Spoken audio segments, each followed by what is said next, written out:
President Jacob Zuma, as he addressed South Africa in his first State of the Nation address post the 2014 national elections. Parliament was a hive of activity, with the President detailing some of his plans the government will undertake. The low level of investments is a key constraint to economic growth. We are determined to work with the private sector to remove obstacles to investment. We would like to see the private sector showing as much confidence in the economy as the public sector.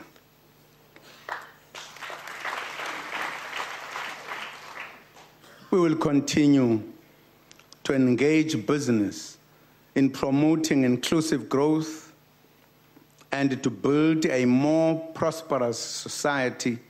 The President also emphasized the need to create a conducive environment for the growth of the energy sector. This situation calls for a radical transformation of the energy sector to develop a sustainable energy mix that comprises coal, solar, wind, hydro, gas, and nuclear energy. The transformation will require structural changes in the manner in which government departments, affected state-owned companies, and the industry as a whole address the energy challenges. The energy plan also calls for the injection of capital and human resources into the energy sector. The speech received some mixed reactions from opposition parties, with some saying it was full of promises and others saying it was underwhelming. With the newly elected government in place, the pressure will be on for them to deliver on some of the targets set out during this 5-year term. We're now joined in the studio by Mr Livhuwani Ndou, a political analyst from the Tshwane University of Technology, and Dr. Petrus Croucamp, a political analyst from the University of Johannesburg. Good evening, gentlemen. Good evening. Thanks for joining me. Just to start with you, Mr Croucamp, in terms of the State of the Nation address, was it any different or was there anything new that you picked up compared to the previous one? Well, I think at the start, the first 20 minutes of the speech, I think the President had the focus spot on. And I think he was advised by a lot of people that the economy, it's about the economy, it's about the economy. And I think his focus at that stage on, say, a relationship between the private sector and the state, or private sector and government, that was exactly where the focus should have been. I think from there on, perhaps he waded off a little bit, of course. And I think the real emphasis should from there on be, how do we ensure that there's significant trust within the South African political economy for big business to actually spend their money in South Africa, for foreigners to spend their money here, for local money lenders and money owners to spend their money in South Africa. For that, we don't have a clear plan. Now, Mr Ndou, speaking of big business, President Jacob Zuma kept mentioning radical economic transformation a lot in his State of the Nation address. Would you say that there is anything that is radical in terms of this current one? Yes, thank you. What is more important is that this is the first State of the Nation immediately after the elections. Yes. Now, the role of the State President now in the State of the Nation address was to respond to the concerns that the ordinary citizens were raising whilst we were busy with the campaigns. Now, it means that the details in terms of what is supposed to happen, specifically when looking at the economy, has to be done as we move on. But more importantly, in the State of the Nation now, was to put an emphasis on what they've promised during the elections, and also to respond to the concerns raised by the opposition and ordinary citizens. Now, the details have to come from different departments on how they actually move South Africa forward. Now, what is radical economic transformation? Can you just briefly define that for us? I think spot on. There's nothing radical about anything that was said in the State of the Nation address, and there's certainly nothing radical about the economic policies of the ANC.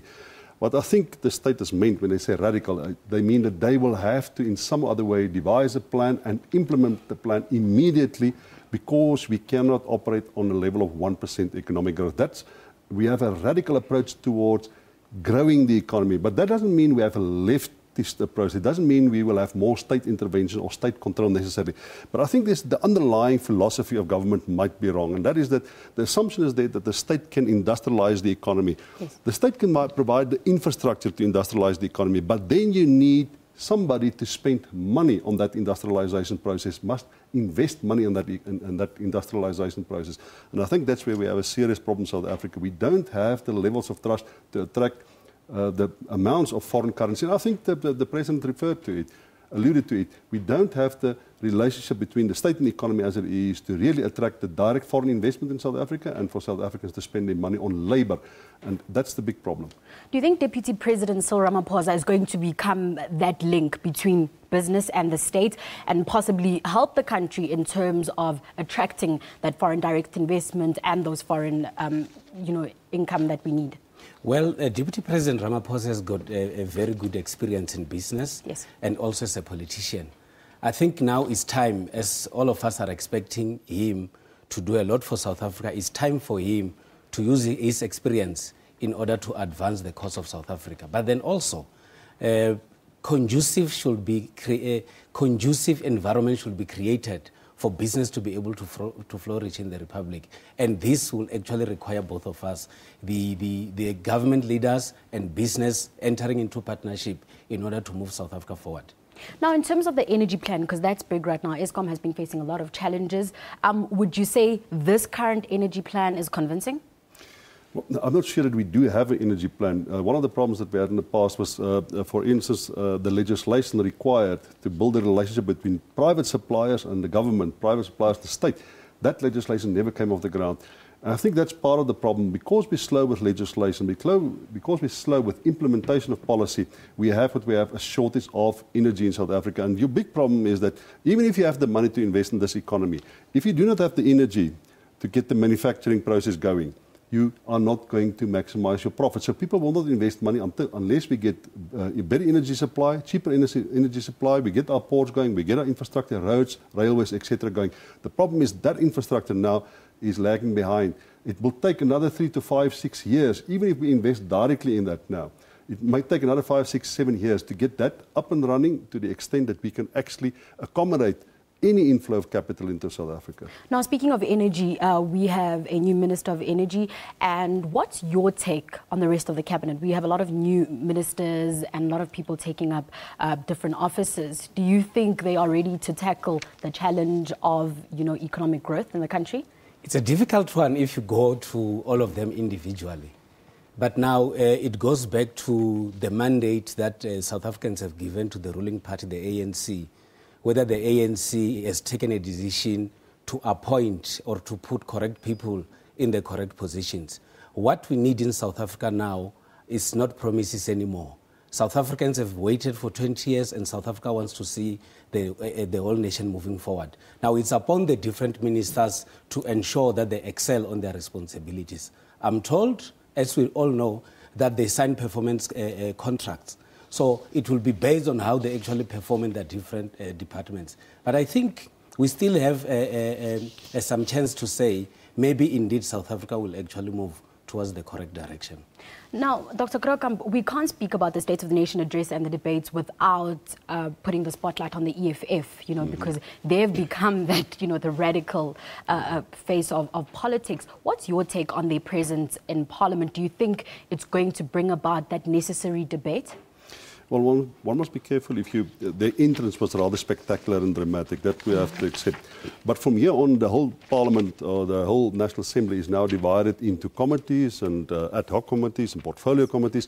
And the real policy formulation, the real legislative process is now taking place at a very, very different level. The question is, will they have an effect on that level? Will it be possible for them to influence policies to the extent that it appeals to their constituencies? And that might be very, very difficult because the ANC is the majority party. Some of the other political parties are much longer in the process. They're more experienced. They have a bigger influence on policy and on legislation.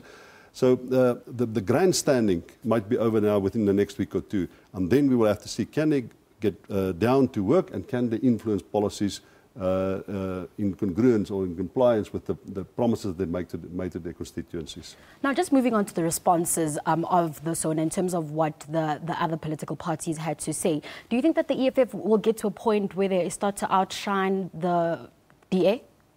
Well, it will actually depend on the issues that are being raised.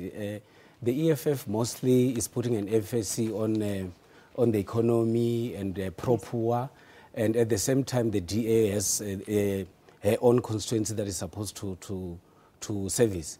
But what is more important here is that it is upon the two opposition parties in Parliament to ensure that the ruling party is accountable and the ruling party is actually responding to the actual needs of the citizens on the ground.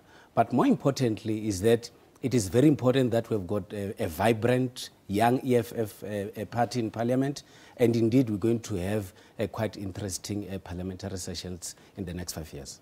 Now, President Jacob Zuma mentioned the mining industry a lot and mentioned how government plans to improve conditions within the mining sector. Do you think that the strike on the Platinum Belt brought about that decision and those plans? I think long before we get to that point, what we should be doing, we should look at our labour legislation again. And because ultimately, the reason why this strike lasted so long is because of weaknesses in this negotiation process. And instead of the government interfering in the process and say, we will decide when a strike must end and we will influence the negotiation process, they must say, let's renegotiate, let's go back to NETLAC, let's renegotiate, rethink existing labour legislation to see if we can make provision for the weaknesses that we have found in the process over the last 5 months. But it is also true that the socio-economic conditions that workers live in have a significant influence on the hostility in the relationship between labour and the mining managers.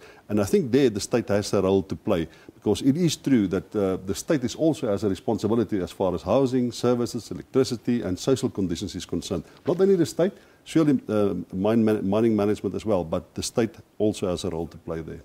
Now, Mr. Ndou, jobs remain a big issue, and any economist will tell you that jobs can only happen when the economy grows. Do you think President Jacob Zuma's aim of 5% in the next 5 years is possible? Is realistic, rather? Well, maybe one would say it's important to have a president who is optimistic about the future. Yes. But I think what is more important in our country is to ensure that we have got a conducive environment to ensure that jobs are actually being created. But if you look at what happened in 1994, 20 years up to now, we had a lot of people that were, President Mandela spoke about jobs, President Mbeki spoke about jobs, President Motlanthe spoke about jobs as well. Mm-hmm. And now it depends on how do we create the conditions to ensure that jobs are actually being created. But also at the same time, it's up to the South Africans themselves to ensure that they are able to come up with different skills that they are able to create jobs for themselves, rather than only to wait for government to come up with these different strategies. Now, just to wrap it up, what would you say Cabinet needs to do today, right now, in order to reach their goals? Well, I think first of all, people like Rob Davies and Ibrahim Patel will have to rethink the role of the state in the economy. During the reign of Thabo Mbeki, we did create 6 million jobs in South Africa during that time. The economy grew at around about 5%, on average 3.5% to 4%. So it is true that growth creates jobs in South Africa. We're not growing at all now. We're not creating jobs at all now. And it is a serious problem. And the reason why we're not growing is we do not provide for the economic conditions or the social conditions to attract foreign capital or to attract investment capital at all in South Africa.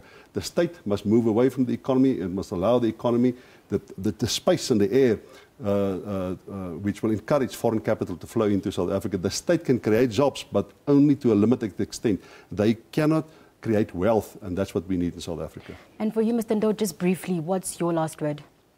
We need to be optimistic about the future, but more importantly is that we need leaders that are very responsible to ensure that indeed we move South Africa forward. But more importantly, we need to come up with policies that are going to ensure that the lives of ordinary citizens in South Africa actually change for the better. Thank you very much for your time, gentlemen. That was Dr. Croucamp and Mr. Ndou. Those are two political analysts discussing the SONA. Let's now take a look at some of your tweets. The question we asked is, what are your views on the President's State of the Nation address? Now we've got Dupe Duploy. He says, if the ruling government just sticks to their plans and just do it, focus on the right things. Sipho Mahlangu says, the government must focus more on the future than the past to avoid backlash. Example, Eskom, education, jobs, housing, and young leaders. Bonolo says, great speech from the president and a lot has been done for SA in a short period of time.